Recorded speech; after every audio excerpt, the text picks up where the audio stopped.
What's going on, guys? The Comics Kid 2099 here. Welcome to day 208 of the 365-day graphic novel review challenge. Today, I want to talk to you about another story with giant robots in it. This is Giant Robot Warriors by Stuart Moore and Ryan Kelly. This is from AIT Planet Lar Comics. This is a company that I'm not sure if a lot of people are familiar with them. For that matter, this is a story that I don't know if I've ever heard anyone ever talk about before. This came out in 2002, I think. This is a story that is set in a post-9/11 America that uses giant robots to serve their purposes. And this is set in an alternate reality where most countries have giant robot technology. In a lot of ways, it's kind of like if Pacific Rim didn't have monsters in it that the people of the planet were fighting against. If instead of using their robots to fight monsters, they're using their robots to fight other people. That's basically what we've got going on here. This is a very political story, and a lot of people will say every story is political, and I don't agree with that. I think that's a really dumb thing to say. If you have a story where an asteroid is about to crash into the planet and then Superman goes up and he diverts the course of the asteroid and nobody dies, that is not a political story. Now, that doesn't mean that there are no political stories out there. There are some political stories, but I don't think that I would go so far as to say that most stories are political or that all stories are political. I don't agree with that sentiment. But I don't have anything against a story being very political in nature. It's just not what I'm interested in. By and large, I like to think that I'm pretty moderate on the political scale, and politics is something that I'm not even interested in discussing with people because pretty much everyone has their mind set on what they think should be done politically speaking. And so I feel like it doesn't really do a whole lot of good to discuss politics with somebody else who thinks differently than you because you're just going to get in an argument with that person and nothing is going to get accomplished. So I don't really like discussing politics. I especially don't want to do it on my channel. This book is very much something that Stuart Moore and Ryan Kelly were feeling a lot of rage towards the government of the early 2000s shortly after 9/11. And in the afterward, he talks about how after 9/11, everyone had a flag on their doorstep and they were all using that flag as a symbol of unity and civic pride and stuff like that. He was talking about how before 9/11, he felt like the flag didn't represent that. He felt like the flag represented the corruption and the darkness of the higher-ups in government, and he felt like after 9/11, it had become the pure symbol that it was originally intended to be. And then he says shortly after 9/11, it didn't take very long for the government to squander all that goodwill that they had after 9/11. And I don't really know if I agree with anything that this guy is saying.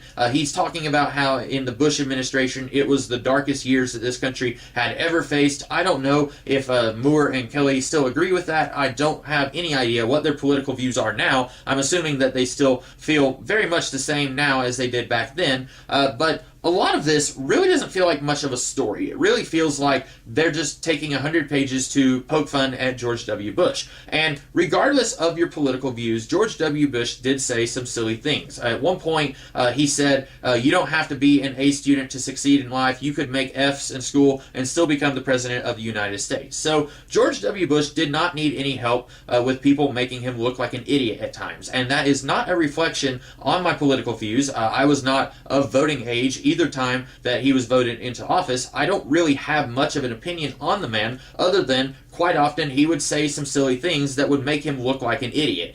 He probably wasn't as much of an idiot as he looked like when he would say those dumb things, but he certainly dug himself into a hole many times with some of the things that he would say. And this book is exploiting that and is doing things basically just to make fun of the presidential regime of the time. And I don't really care about someone's political soapbox. I really don't want to read someone taking this much comic book just to make fun of the President of the United States. If you want to make fun of the President of the United States, that's your prerogative, but I'm not interested in reading that. I am interested in reading about giant robots, and I thought that was what I was getting with this story. This is not a story about giant robots. This is a story about how Stuart Moore and Ryan Kelly hated George W. Bush, and they wanted to make that abundantly clear to everybody, and they threw some robots in there to trick people like me into reading this garbage.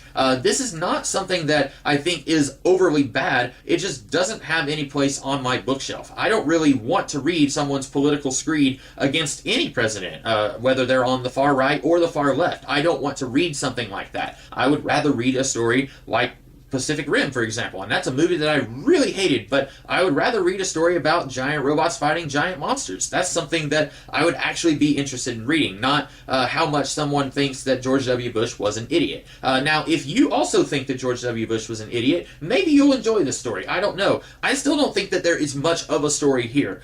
This is mostly just, hey, look at how much of an idiot George W. Bush is. There's a little bit of a narrative here, but what little narrative there is, it takes forever for it to get the ball rolling. Well over halfway into the book, the story is just getting started. The rest of that book, the first half, is mostly just world building and kind of getting you caught up to speed on what's going on here. I really don't think that this is a very well told story, and that is taking aside all of my thoughts on the politics of the story and how little I care about the politics of the story. So those are my thoughts on Giant Robot Warriors. Unfortunately, this is not something that I could recommend, even if you are on the far left and you really didn't like George W. Bush. I don't think that this is a very good story anyway. So those are my thoughts on this book. I hope that you guys like this book, like this review rather, and if you did, be sure to like, share, comment, and subscribe. And if you do, I will see you guys tomorrow. If you didn't like, share, comment, and subscribe, I'll still see you tomorrow. I've still got several more videos that I'll be doing, so I will see you guys tomorrow with another video. In the meantime, you guys have a great rest of the day. Catch you later.